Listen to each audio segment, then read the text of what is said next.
Hello everybody, hope they are good. Today is going to be a very important day in the market, and we've been saying this for quite some time, but today we've got FOMC meeting, and it's going to be quite a unique one. We're going to go through it in a minute, but let me tell you first that this video is going to be about economy. We're going to talk about economics, okay? And I know that some of you want me to go into the chart, but there are some weeks, I've been telling you this in advance, that it's difficult to trade. Look at these news announcements, okay? It's insane. You got CPI on Tuesday. CPI, by the way, it came lower than expected, which is good, okay? Because that means that that the Federal Reserve is doing a good job at stopping inflation. Although we'll see when they revise these numbers, if they are the same or they change. But the previous was 4.9%. Forecast was 4.1%, and it came lower than the forecast because you can see that the result was a 4%. Okay, that's good. Then today we got PPI data. This is the favorite measure of inflation for the Federal Reserve, and it also came lower than expected. The forecast was 0.1%, and it was, minus 0.1%, and the result was minus 0.3%. So that's a good thing. And today we got the FOMC meeting, and it's going to be quite a unique one because the market is pricing in that the Federal Reserve is going to pause the rates here, and they are not going to hike more. Okay? And what happens after they pause rates? Well, usually, they can hold here for some months. Sometimes they've been holding for years. And then they pivot. Then they can start to cut rates. We're going to go through all of this in this video, but let me show you first the probabilities that the market is pricing in. So here you can see that the market is pricing in that they are going to hold rates here, okay, that they're going to pause. 92% probabilities. Only 8% probabilities is a rate hike. You may say, but is this reliable? Well, I'll tell you, I've been checking this for the past FOMC meetings, and it was quite reliable. So yes, I would say that's quite reliable, and even more, the same day of the FOMC. Because yes, these numbers change quite often and quite quickly depending on the data, like CPI, non-farm payrolls, PPI data. But, we got all of that already. We got non-farm payrolls, we got CPI yesterday, we got PPI today. So the market is pricing in that they're going to pause rates here. What does that mean? That means that it would be a massive surprise if they hike another 25 basis points here, okay? And if the Fed hikes again today, then the market is going to react very aggressively, okay? I can tell you that the dollar would shoot up to the upside and Bitcoin would drop very badly. But again, that would be a surprise, okay? The most likely thing is that the Fed comes out today and says, we're going to push rates here. We're not going to hike this month. We're going to still continue being data dependent. We'll see what happens in the next months. We are not saying that there might not be new hikes, but for now, we're going to pause here. Okay? So that's what the market is anticipating. 92% probabilities that they pause rates here. But that's not everything we're going to get today, because that's only this part. Federal funds rate. Okay? You can see here in Forex Factory. Forecast. A pause again. Okay? That's the most likely thing. Also, of course, the FOMC statement. You get this in all the FOMC meetings, and I expect that it says at least a couple of times that they're gonna be data dependent again, and try to not get you guys euphoric and thinking we're gonna start now with the bull run. No. They're gonna say we're gonna pause here, but watch out because there might be new hikes. We don't know that yet. Okay, that's what I think they're gonna say. But we're gonna go later into the big picture. And you're going to see that usually when they push rates, then, they can wait some months, some years, and then they cut them. They don't continue hiking. That's usually what happens, okay? And the most important thing, in my opinion, today is going to be this. The FOMC economic projections and the FOMC press conference. Why? That's because I'm also anticipating that they're going to pause hiking here. That they are going to pause the rates here at 5.25%, okay? So if that's what the market is pricing in, 92%, then price shouldn't really move based on this only, okay? Because that's what the market is pricing in, if that's what happens. But of course, like in every FOMC meeting, the press conference can move price because, the federal funds rate might stay the same. They might pause here, but it's also very important to hear that press conference and the questions and the answers because that can tell you a bit, how the Fed is. Is the Fed dovish or is the Fed hawkish? Are they going to say again that they are not planning to cut rates this year? Or, they're going to be a bit more relaxed about this and not answer with so much strength? Or are they going to say that there might be new hikes? That they're going to be data dependent and there might be new hikes? That's quite hawkish. Who knows? But that's going to be important. But of course, the FOMC economic projections, that's the dot plot. The dot plot is basically a document that is released 4 times a year, every 3 months. So that's in March, June, September, and December. And it's very important because it tells you what the FOMC participants think that the interest rates are going to go in the next years. Okay, so in March, that was I think the 22nd of March when they released the dot plot, and I think that they were between 5% and 5.25%. So if you do the median, that's around 5 to 10%. I think they said that was going to be the top. Now the top has been 5.25%, pretty close to it. So let's see if in this new dot plot they say the same. That would indicate that this is the top of the interest rates, the top of this hike cycle. Or if they change that top, I don't think they're going to. I think the dot plot is going to be the same, at least for the top of the rate cycle. I think this should be the end of this hike cycle. That's what I think, at least, and I'm expecting the dot plot to be quite similar to what it was in March, at least in terms of the top. Okay, that would mean that this is the top of the rate cycle. Maybe they pause here for some months, and then they cut rates and they pivot. Because again, pivot is not the same as pausing. Okay, when you pause, it's because probably something has broken, and don't forget that this is the most aggressive hike cycle in history. They've raised 500 points in a year. Is insane. So of course something has to break. So when they pause, it's usually because something has broken and they need to pause. They need to see, usually also because inflation is coming down as it is, which is good news. So let's not make more damage hiking like mad guys and see where the economy goes. And then if the economy continues going into that direction and is disinflationary, then that's when you can cut rates, and that's the pivot. Okay, so that's what I think. It's very important to see what the dot plot says, and of course the press conference. The plan for today is going to be calm. Don't have any open positions. Today could be a lot of volatility. We're gonna go now also to the Bitcoin chart.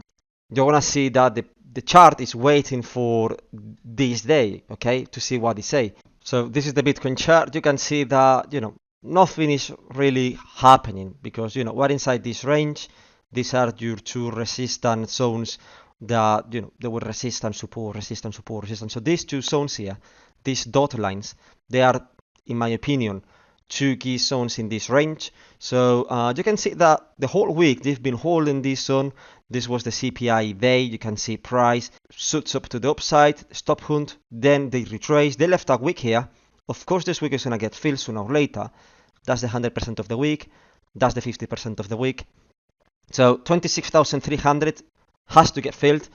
Probably it gets filled today, not gonna lie. This is the projection that we had from the Sunday update, in the case that they pause hikes today and the Fed is quite dovish. With dovish could be many things. Could be that they say straight away, I can confirm that we are not gonna continue rising rates. Then price would go up, I can tell you that. Or that they are not that strong about the possibility of cutting rates and pivot this year. Okay, in any of these two scenarios, that would be quite obvious, that would be quite bullish, and then price would shoot up today, okay, and hit these zones. Of course, the 50% of the week, maybe the 100%, and then start to target these zones to the upside. All right, and of course, if they hike today again 25 basis points, then they're going to expect the opposite because nobody is expecting that. The market is not pricing that in. So the market would break below this zone here, most likely break below this support here, and then you would probably say price going below 25k. That's what I think. But again, I don't think that's very likely. So I'm going to remove this scenario for now. We're going to go now into the bigger picture of what happens historically when the Federal Reserve pivots and when they pause. So this is the big picture. I posted this chart on Twitter this morning. We were talking about it. So some of you were asking me to bring this to YouTube so I could explain myself better. That's what I'm going to do. Okay, I think the chart is quite clear. It's quite simple, but you can see quickly what has happened historically when we've had a recession and the Fed has pivoted. Okay, is that bullish or bearish? We're going to go through that in a minute. Okay, so you have in the chart the gray zones. Okay, you can see that's recession. So that, for example, here, that's a gray band here, another gray band. You got another gray band here. You go another one here. I know they're not very clear, so that's what I'm marking them for you, okay? We're gonna go through them. Also here you got another one. I almost didn't see this one, okay? So we're gonna focus on these gray bands. The moment that there has been a recession, because I think that we all can agree, and even the Fed can agree, because they've said it multiple times, that there is going to be a recession, okay? They keep saying mild recession. Well, we'll see about that, but at least they say that there is going to be a recession, okay? Even if they've changed their meaning of recession a couple of times. But basically, you know, those gray bands, they mean recession. The blue is the price action of the S&P, okay? And this black chart here, these black lines, that's the interest rates, okay? So you can see that, for example, you know, using this example, this is when they are raising the interest rates. Here they pause for some months, and then they cut rates, okay? And you can see that happens all the time. You know, again, they raise rates, they pause for some months, then they drop, okay? That pause, it's quite important because in this example here, that was, I think, around a year and a half maybe, but in this example it was a bit more. That was, you know, a couple of years, I would say. That was a couple of years, yeah.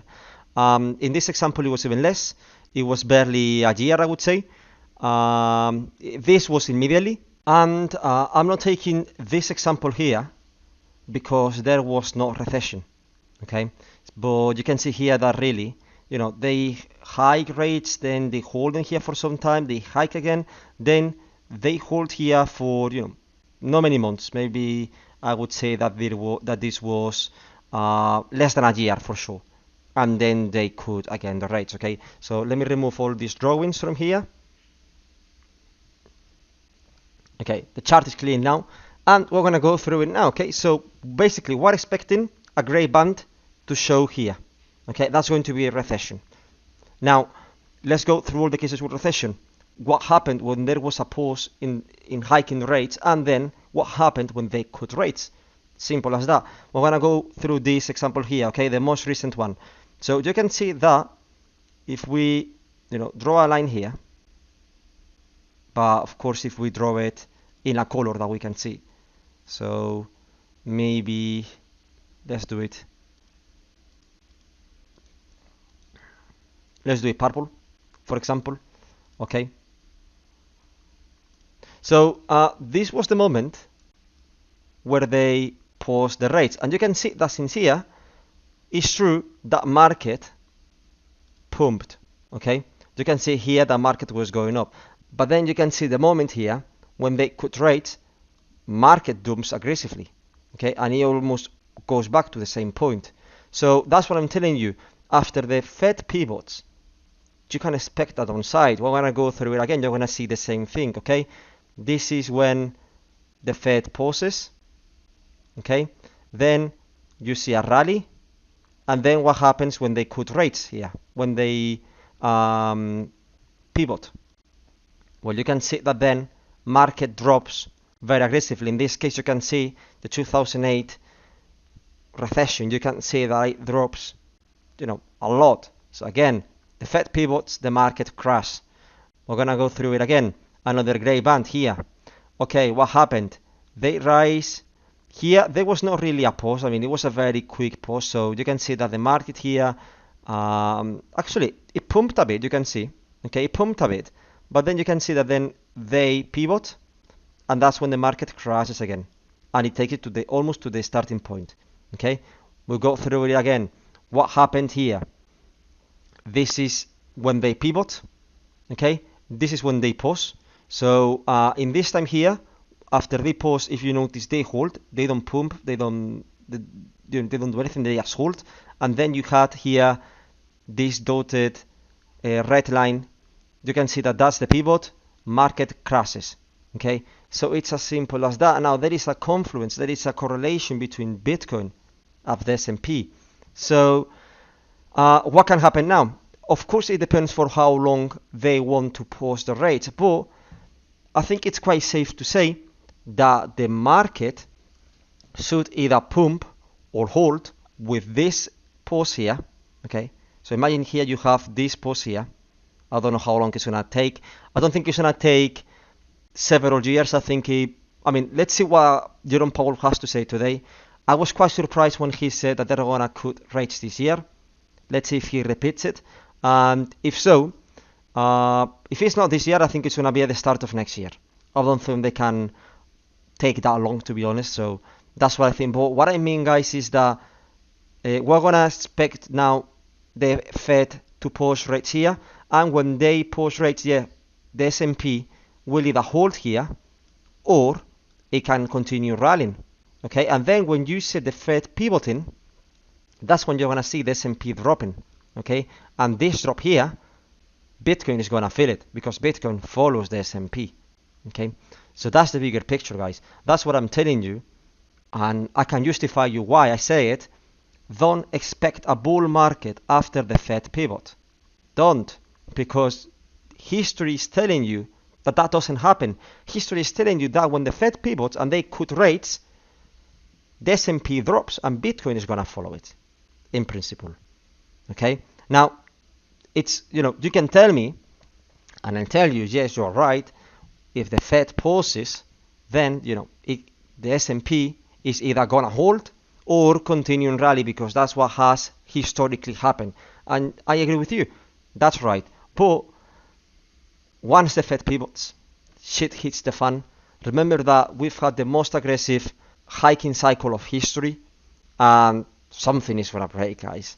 Something is gonna break, and remember that those effects of those hikes, they come with quite a lot of delay. We are not feeling them yet, and the Fed has said that. Okay, in the previous FOMC meeting, they said that they're expecting to feel the effects of the hikes still. They haven't felt them yet, those effects. So that's what I mean, guys. The bigger picture is telling you. You can be relaxed now. The calm comes before the storm, and the storm is going to be that pivot. Okay, so that's what I want to say, guys. Be careful today. Don't have any positions open, especially with high leverage, because they're gonna get stopped. Most likely, there is going to be wicks up, down, retraces, false moves. It's going to be quite a wild day. At least that's what I'm expecting. So I wouldn't suggest you to trade between 5:30. Okay. This is, of course, UTC time. That's 30 minutes before the FOMC meeting. And then you have the press conference at 6:30. That usually lasts between 30 and 45 minutes. Give it an hour. So that would be 7:30. I would say that there are today 2 hours of not trading. And that should be between 5:30 and 7:30. So wait until at least 7:30 to start trading. Okay, that's what I would suggest you. Don't trade during news announcements because you might get wrecked. Okay, guys, so thank you so much for watching, and I'll see you soon.